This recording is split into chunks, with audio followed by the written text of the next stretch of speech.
ចាជំរាបសួរទាំងអស់គ្នាអញ្ចឹងសម្រាប់ថ្ងៃនេះគឺតកតងនឹង cancellation rate ម្ដងចា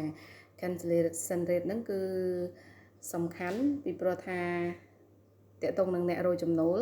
គ្រប់យ៉ាងគឺសំខាន់សម្រាប់ឲ្យមានចំណូលចូលចាអញ្ចឹងតកតងនឹង cancellation rate ហ្នឹងគឺងាយស្រួលទេគឺយើងត្រូវយកចំនួន cancel ទាំងអស់ចែកនឹងចំនួន booking ទាំងអស់ហើយគុណនឹង100អញ្ចឹងទៅបងប្អូនឃើញ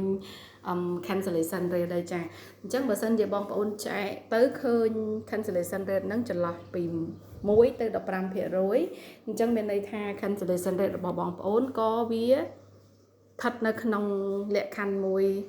មិនជាបញ្ហាទេចាហើយប្រសិនបើបងប្អូនរកទៅឃើញចន្លោះពី15ទៅ30កន្លែងហ្នឹងរៀងរសើបដែរព្រោះវារៀងខ្ពស់ដែរអញ្ចឹងណាហើយបើសិនពី30%ឡើងទៅហ្នឹងគឺ serious ខ្លាំងអញ្ចឹងបងប្អូនធ្វើមើលប៉ុន្តែជាក់ស្ដែងបងប្អូនធ្វើមើលលើ market ដែរពេលខ្លះ market cancellation rate របស់គាត់ឡើងខ្ពស់ដែរអញ្ចឹងណាវាអាចថាមានលក្ខខណ្ឌណាមួយធ្វើឲ្យ cancellation rate ឡើងខ្ពស់អាហ្នឹងក៏យើងមិនអាចធ្វើអីបានច្រើនដែរប៉ុន្តែដើម្បីបង្ការកុំឲ្យមាន cancellation rate ច្រើនគឺយើងក៏លេខទៅមើលតកតង promotion របស់យើងគឺ non refund ចា non refund វាជួយឲ្យ cancellation rate របស់យើងគឺនៅ stable ចា